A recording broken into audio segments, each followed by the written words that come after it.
नमस्ते, ओम साई राम। आज हम श्री साईं सच्चरित्र का अध्याय 15 पढ़ेंगे। इसमें इन सब का वर्णन है। नारदीय कीर्तन पद्धति, श्री चोलकर की शक्कर रहित चाय, 2 छिपकलियाँ। पाठकों को स्मरण होगा कि छठे अध्याय के अनुसार शिरडी में रामनवमी उत्सव मनाया जाता है। ये कैसे प्रारंभ हुआ और पहले वर्ष ही के इस अवसर पर कीर्तन करने के लिए एक अच्छे हरिदास के मिलने में क्या क्या कठिनाइयाँ हुई, इसका भी वर्णन वहाँ किया गया है। इस अध्याय में दासगणों की कीर्तन पद्धति का वर्णन होगा। नारदीय कीर्तन पद्धति।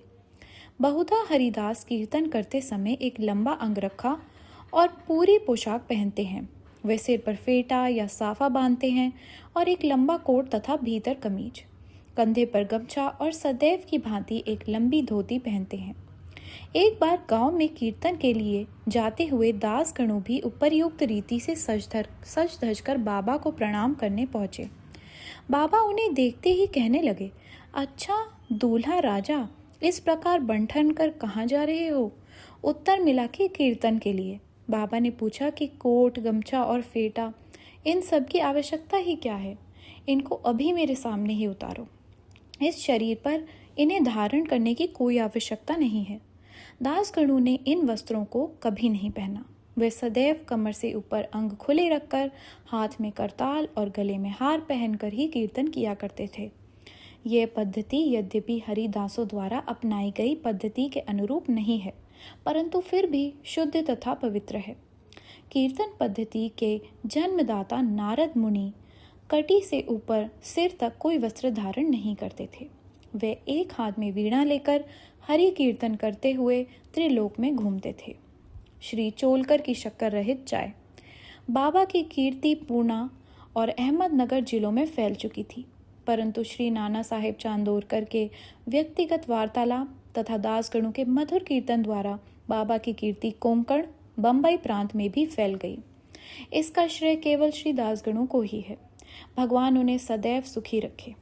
उन्होंने अपने सुंदर प्राकृतिक कीर्तन से बाबा को घर घर पहुंचा दिया। श्रोताओं की रुचि प्रायः भिन्न भिन्न प्रकार की होती है।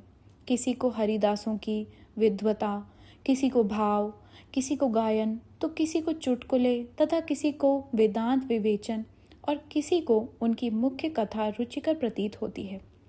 परंतु ऐसे बिरले ही हैं जिनके हृदय में संत कथा या कीर्तन सुनकर श्रद्धा और प्रेम उमड़ता हो। श्री दासगणों का कीर्तन श्रोताओं के हृदय पर स्थायी प्रभाव डालता था। एक ऐसी घटना नीचे दी जा रही है। एक समय ठाणे के श्री कोपिनेश्वर मंदिर में श्री दासगणों कीर्तन में श्री साईं बाबा का गुणगान कर रहे थे। श्रोताओं में एक चोलकर नामक व्यक्ति, जो ठाणे के दीवानी न्यायालय में एक अस्थायी कर्मचारी थे, भी वहां उपस्थित थे। दासगणों का कीर्तन सुनकर वह बहुत प्रभावित हुआ और मन ही मन बाबा को नमन कर प्रार्थना करने लगा कि हे बाबा, मैं एक निर्धन व्यक्ति हूँ और अपने कुटुंब का भरण पोषण भी भली भांति करने में असमर्थ हूँ। यदि मैं आपकी कृपा से विभागीय परीक्षा में उत्तीर्ण हो गया तो आपके श्री चरणों में उपस्थित होकर आपके निमित्त मिश्री का प्रसाद बांटूंगा। भाग्य ने पलटा खाया और चोलकर परीक्षा में उत्तीर्ण हो गया। उसकी नौकरी भी स्थायी हो गई। अब केवल संकल्प ही शेष रहा। शुभस्य शीघ्रम। श्री चोलकर निर्धन तो था और उसकी कुटुंब भी बड़ा था, अतः वह शिरडी यात्रा के लिए मार्ग व्यय जुटाने में असमर्थ हुआ। ठाणे जिले में एक कहावत प्रचलित है कि नाणे घाट व सह्याद्री पर्वत श्रेणियां कोई भी सरलता पूर्वक पार कर सकता है, परंतु गरीब को उम्बर घाट यानी गृह चक्कर का पार करना बड़ा ही कठिन है। श्री चोलकर अपना संकल्प शीघ्र पूर्ण करने के लिए उत्सुक थे। उन्होंने मितव्ययी बनकर अपना खर्च घटाकर पैसा बचाने का निश्चय किया। इस कारण उन्होंने बिना शक्कर की चाय पीना प्रारंभ किया और इस तरह कुछ द्रव्य एकत्रित कर वह शिरडी पहुंचा। उन्होंने बाबा का दर्शन करके उनके चरणों पर गिरकर नारियल भेंट किया तथा अपने संकल्प अनुसार श्रद्धा से मिश्री वितरित की और बाबा से बोला कि आपके दर्शन से मेरे हृदय को अत्यंत प्रसन्नता हुई है। मेरी समस्त इच्छाएं तो आपकी कृपा दृष्टि से उसी दिन पूर्ण हो चुकी थी। मस्जिद में श्री चोलकर का आतिथ्य करने वाले श्री बापू साहिब जोग भी वहां उपस्थित थे।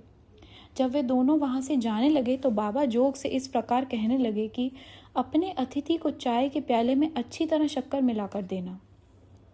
इन अर्थपूर्ण शब्दों को सुनकर श्री चोलकर का हृदय भर आया और उन्हें बड़ा आश्चर्य हुआ। उनके नेत्रों से अश्रु धाराएं प्रवाहित होने लगी और वे प्रेम से बेहल होकर श्री चरणों पर गिर पड़े। श्री जोग को अपने अतिथि को चाय के प्याले में अच्छी तरह शक्कर मिलाकर देना, ये विचित्र आज्ञा सुनकर बड़ा कौतूहल हो रहा था कि यथार्थ में इसका अर्थ क्या है। बाबा ने उन्हें संकेत किया कि वे शक्कर छोड़ने के गुप्त निश्चय से भली भांति परिचित हैं। बाबा का ये कथन था कि यदि तुम श्रद्धा पूर्वक मेरे सामने हाथ फैलाओगे तो मैं सदैव तुम्हारे साथ रहूँगा। यद्यपि मैं शरीर से यहाँ हूँ, परंतु मुझे 7 समुद्रों के पार भी घटित होने वाली घटनाओं का ज्ञान है। मैं तुम्हारे हृदय में विराजित तुम्हारे अंतरस्थ ही हूँ। जिसका तुम्हारे तथा समस्त प्राणियों के हृदय में वास है, उसकी ही पूजा करो। धन्य और सौभाग्यशाली वही हैं जो मेरे सर्वव्यापी रूप से परिचित हैं। बाबा ने श्री चोलकर को कितनी सुंदर तथा महत्वपूर्ण शिक्षा प्रदान की। 2 छिपकलियों का मिलन। अब हम 2 छोटी छिपकलियों की कथा के साथ ही ये अध्याय समाप्त करेंगे। एक बार बाबा मस्जिद में बैठे थे और उसी समय एक छिपकली चिकचिक करने लगी। कौतूहलवश एक भक्त ने बाबा से पूछा कि छिपकली के चिकचिकाने का कोई विशेष अर्थ है, ये शुभ है या अशुभ? बाबा ने कहा कि इस छिपकली की बहन आज औरंगाबाद से यहाँ आने वाली है, इसलिए ये प्रसन्नता से फूले नहीं समा रही। वह भक्त बाबा के बातों का अर्थ ना समझ सका, इसलिए वह चुपचाप वहीं बैठा रहा। उसी समय औरंगाबाद से एक आदमी घोड़े पर बाबा के दर्शनार्थ आया।